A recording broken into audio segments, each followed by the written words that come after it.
of Lizzy Reads, Lolita, covering Chapter 3 and Chapter 4, since they have pretty much the same content. Oh yeah, that's the other thing. Guest starring Jerson. Say hi. Hi. Brace yourself, my friend. This is not going to be fun. Whoa. Annabelle was, like the writer, of mixed parentage. Half English, half Dutch in her case.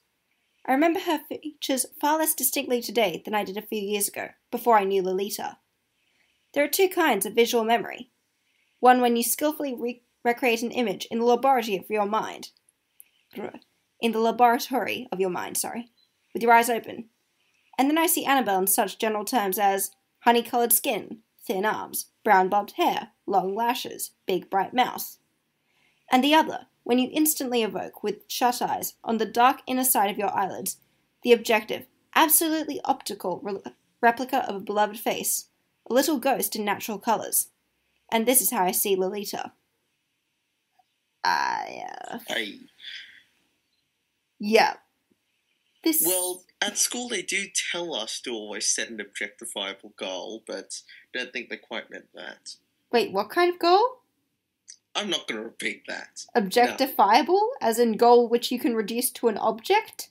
Well, generally it's stuff like, a set ATAR or a particular... Let's not go into that. Mentor periods aren't fun. I'll bet. Let me therefore primly limit myself, in describing Annabelle, prim?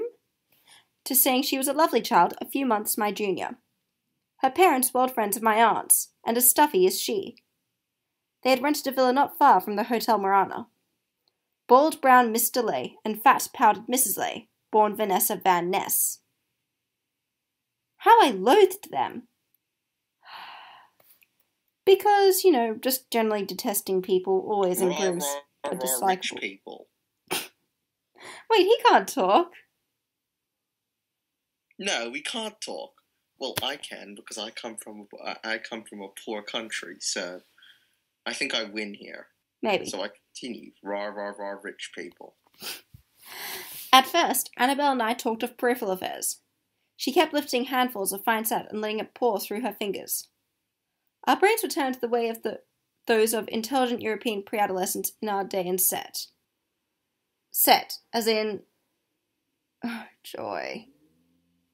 Looks like this is going to be a pretty classist text as well. Well, why have just a pedophile when you can have a class warfare pedophile? And I doubt if much individual genius should be assigned to our interests in the plurality of inhabited worlds. Inhabited worlds, sorry. Competitive tennis, infinity, solipsism, and so on. Solipsism? The I'm view sorry, or none of theory that made sense. Pardon? I'm sorry, none of that made sense. Well, let's see. Solipsism. The view or theory that the self is all that can be known to exist. Right, so not only is he's an existentialist class warfare pedophile now. Well, he was an existentialist as a child. The softness and fragility of baby animals caused us the same intense pain. I don't know. Maybe. Look, there's a reason that they invented a saying about little boys. What? Slugs and snails and puppy dogs' tails. The implication that the little boys ripped off the puppy dogs' tails. Oh, I never got that. I thought some guy was being a creep and trying to create a little kid by mixing disgusting things. Okay, your kiddie interpretation tops mine. I'm sure it does. Because you're simply better than us. Yes, I know. Yes, correct. Us? What am I doing? Am I using the royal pronoun now? Anyway. She wanted to be a nurse in some vanished Asiatic country. I wanted to be a famous spy. Asiatic. That's what the text says. I've got to start using that word more. I'm not Filipino, I'm Asiatic. I should go... No, not Asiatic. Let's go with Oriental. Alright.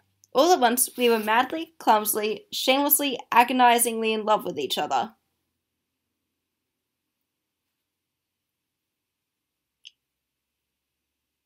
I was going to say that's how bad erotica starts, and then I realised what we're reading. Hopelessly, I should add, because that frenzy of mutual possession... Oh, what a charming way to describe it! Mutual possession. Might have been assuaged only by our actually imbibing and assimilating every particle of each other's soul and flesh. You do realise that's not how it works, right? But there we were, unable even to mate as some children would have so easily found an opportunity to do. What? Well, you were saying that you could have class warfare too. After one wild attempt we made to meet at night in her garden, of which more later, the only privacy we were allowed was to be out of earshot but not out of sight on the populous part of the plage. Yeah, just slip the French word for beach in instead of the English word for beach in, because why the hell not? The whole point is supposed to be pretentious, isn't it? Yeah, but of all the things you could try to make more glamorous by using the French term rather than the English term, why beach? The alternative, I guess, was picking sex? Not quite. Is there even a French word? Oh, of course there's a French word for sex. There's probably like 50 duh! There's probably like 50 French words for sex now that I think about it. Probably. There, on the soft sand, a few feet away from our elders, we would sprawl all morning in a petrified paroxysm of desire, and take advantage of every blessed quirk in space and time to touch each other. Right. You know, moving on. I've heard tell that my parents were lax in supervising me as a child, but this... Oh yes, little Bobby, go on and touch that little girl. No. Her hand, half hidden in the sand, would creep towards me, its slender brown fingers sleepwalking nearer and nearer. How the hell can a knee be opalescent? Better question, what does opalescent mean? Showing varying colours as an opal does. Hand painting? Then her opalescent knee would start on a long, cautious journey. Why, are you trying to knee him in the groin? Well, not that I blame you by any means, but... It would be very gratifying. Yes, actually. Sometimes a chance rampart built by younger children granted us sufficient concealment to graze each other's salty lips. These incomplete contacts drove our healthy and experienced young boys to such a state of exasperation that not even the cold blue water, under which we still clawed at each other, could bring relief. You know, that could have something to do with the fact that you're still trying to touch each other, so you know... So... Among some treasures I lost during the wanderings of my adult years, there was a snapshot taken by my aunt, which showed Annabelle, her parents, and the staid, elderly, lame gentleman, a Dr. Cooper, who that same summer courted my aunt, grouped around a table in a sidewalk cafe. Sidewalk? Sidewalk? What is this? It's a cafe on a sidewalk, yeah? That's what a sidewalk cafe is. As opposed to cafes that are generally in the middle of roads. Or, you know, cafes on footpaths. I'm sure sidewalks is an appropriate term to use for a footpath. Have you ever heard of a footpath cafe? No, we tend to assume that cafes are in fact accessible via the footpath. What about the big cafe in the sky, or, you know... Justin, I'm not sure if you've heard of this little thing called, gravity. Kind of makes that particular thing a little difficult. I don't think you've heard of things called aeroplanes. They aren't cafes! They act like cafes. No, they don't. Totally do. So, moving back to Sidewalk Cafe, or otherwise known as Just a Cafe. Annabelle did not come out well, caught as she was in the act of bending over her chocolat glacé. Chocolate ice cream. The French words into things. Chocolate ice cream. Okay. And her That's a stupid thing to put into French. I know, right? And her thin bare shoulders and the parting in her hair were about all that could be identified, as I remember that picture, amid the sunny blur into which her lost loveliness graded. But I, sitting somewhat apart from this, came out with a kind of dramatic conspicuousness. A moody, beetle-browed boy in a dark sport shirt and well-tailored white shorts, his legs crossed, sitting in profile, looking away. That photograph was taken on the last day of our fatal summer. Fatal summer? They both died. It was a very happy time. The book doesn't have to finish anymore. And just a few minutes before we made our second and final attempt to thwart fate. Under the flimsiest of pretexts, this was our very last chance and nothing really mattered. We escaped from the cafe to the beach and found a desolate stretch of sand. Then there was a murder-suicide and they were buried in the sand. Unfortunately not. Unfortunately not. And there, in the violet shadow of some red rocks, forming a kind of cave, had a brief session of avid caresses, with somebody's lost pair of sunglasses for our only witness. I was on my knees and on the point of possessing my darling. But then a priest showed up and exorcised them both. Close! When two bearded bathers, the old man of the sea and his brother, came out of the sea with exclamations of ribald encouragement. And 4 months later, she died of typhus in Corfu. Can you read that sentence again? I can indeed. From the top, I was on my knees, and on the point of possessing my darling, when two bearded bathers, the old man of the sea and his brother, came out of the sea with exclamations of ribald encouragement. And 4 months later, she died of typhus in Corfu. Makes sense. So he's about to, quote, possess his darling, which I'm going to take to mean he's going to demonically possess her because the alternative is actually worse. No, demonic possession gets pretty bad. Yes, but is it any worse than child on child, whatever the hell that is? Presumably some form of sex? As I said, demonic possession. What, who said that? Anyway. Then two old guys turn up and they're all like, yeah, this isn't creepy at all. At least they're the same age? No, that doesn't make it much better. That doesn't make it much better. And then she dies. Because that 4 months later, in Corfu, of typhus. Is he trying to draw some sort of causation here? I'm not...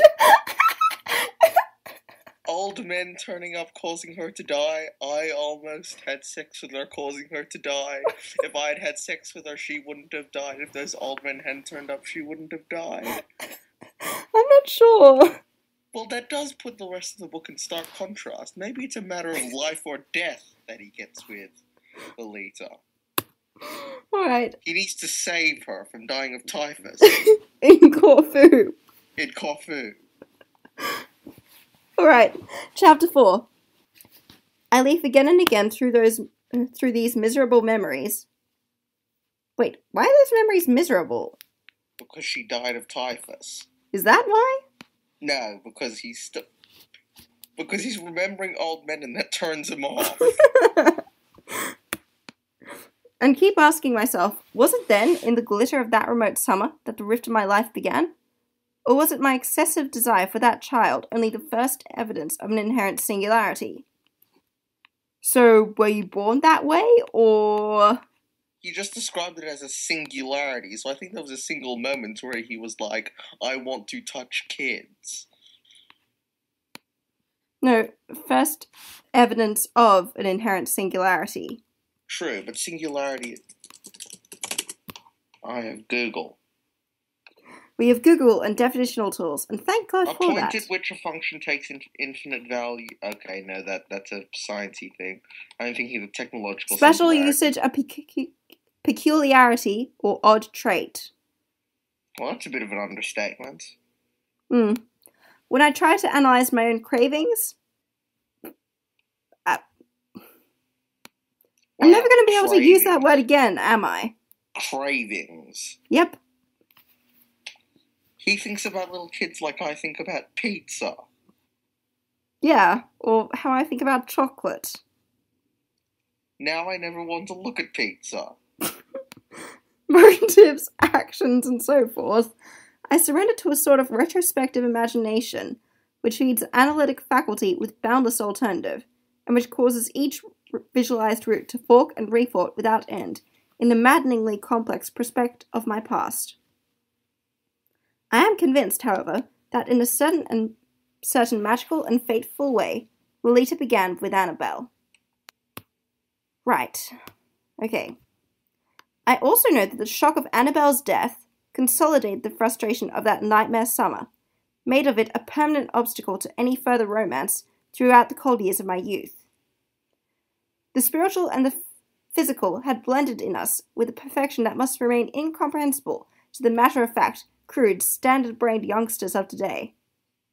So he combined rah kids these days with I want to touch kids these days.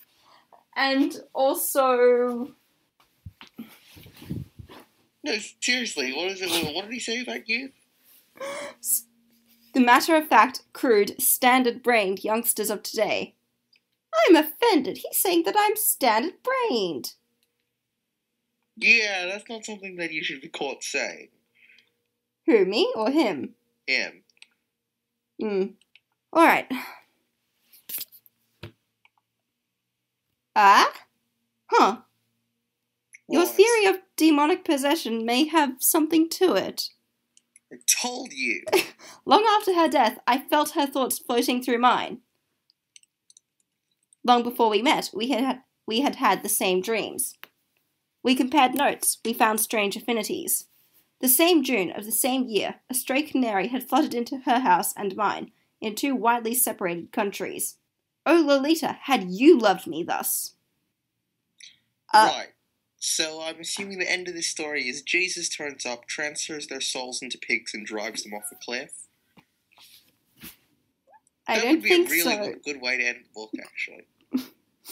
Please. Or Jesus just sicks Michael on the bastards. I could deal with that too. I would not object to that either. Well, we'll see. I reserve for the conclusion of my Annabelle phase the account of our unsuccessful first tryst. Tryst, isn't it? I'm not sure. Why do I know how to pronounce that, but I can't pronounce, pronunciation? As a word. Nope, says tryst. Tryst. T-R-I-S-T. Mm-hmm. He's wrong. One night... Oh, wait, no, it can be spelled with an I, but it should be spelled with a Y, because spelling. No, that's what the phonetic bit says. T-R-I-S-T. But it should be spelled with a Y. Yes, it is spelled with a Y. Okay, so he's creepy, but he's not stupid. Yes. Which is a shame. One night, she managed to deceive the vicious vigilance of her family. In a nervous and slender-leaved mimosa grove at the back of their villa, we found a perch on the ruins of the low stone wall. Through the darkness and the tender trees, we could see the arabesques of lighted windows, which, touched up by the coloured inks of sensitive memory, appear to me now like playing cards, presumably because a bridge game was keeping the enemy busy. What? Her parents were busy playing cards. Ah. Right, see, it's kind of hard to tell. The enemy equals the girl's parents. Ah, indeed. And why are they the enemy, pray tell? Because they're cock-blocking him? Or they would be had she not eluded them? Right. I don't think cock-block is quite the right word. But anyway. Meh. That's... Back to the reading. She trembled and twitched as I kissed the corner of her parted lips and the hot lobe of her ear. Transitions! Okay, it would probably be less awkward if I wasn't doing a let's read of it. A cluster of stars palely glowed above us, between the silhouettes of the long, thin leaves. That vibrant sky seemed as naked as she was under her light frock. I saw her face in the sky. You what? It fell down from the sky. It was kind of creepy, actually.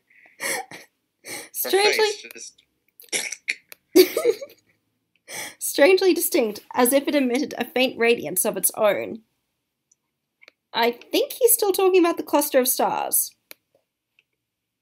No, it's definitely her physical face in the sky. Her legs, her lovely live legs. Oh, God. That's not what the text says, by the way. Her legs, her lovely live legs, were not too close together, and when my hand located what it sought... And what did it see? I don't know. A dreamy and eerie expression, half pleasure, half pain, came over those childish features. I've got a feeling about what this is about, and I don't think it's a nice thing. You know, as a general rule, if the other person's in pain, provided they're not into that thing, of course, that's generally a good time to stop. He's imagining it being in pain, though, right? That's what it is. Not sure. And he's grasping what he seeks. A dreamy and eerie expression, half pleasure, half pain. How's that dreamy? She's zoning out? I'm not sure. She sat a little higher than I, and whenever in her solitary ecstasy she was led to kiss me, her head would bend with a sleepy, soft, drooping movement that was almost woeful. Are you sure he's not making out with a zombie? I'm really not. And her bare knees caught and compressed my wrist, and slackened again. And her quivering mouth, distorted by the acridity of some mysterious potion. I think those might be tears. Yes. Could be wrong, but yeah. With a sibilant intake of breath came near to my face. She would try to relieve the pain of love. Again, if the other person is in pain, that's a good time to stop. By first roughly rubbing her dry lips against mine, and then my darling would draw away with a nervous toss of her hair, and then come darkly near and let me feed upon her open mouth. Okay, so it's basically he's a vampire, she's a zombie. Maybe? But why would you be feeding her off an open mouth that didn't bleed? While with a generosity that was ready to offer her everything, my heart, my throat, my entrails... Please end that sentence with exited my body and I wasn't able to do this anymore. Hey, Jerson, remember how you were amazed by the fire of my loins bit a couple of episodes ago? Perhaps. This one tops it. I gave her to hold in her awkward fist the scepter of my passion. I'm not kidding. It actually says that. The scepter of my passion. Wow. Yeah. That is... Yeah. Right. What do you reckon? Does it beat fire of my loins, or...? I reckon it beats fire of his loins, considering that scepters are purely ornamental. What, who said that? I recall the scent of some kind of toilet powder. I believe she stole it from her mother's Spanish maid. A sweetish, lurely musky perfume. It mingled with her own biscuity odour, and my senses were suddenly filled to the brim.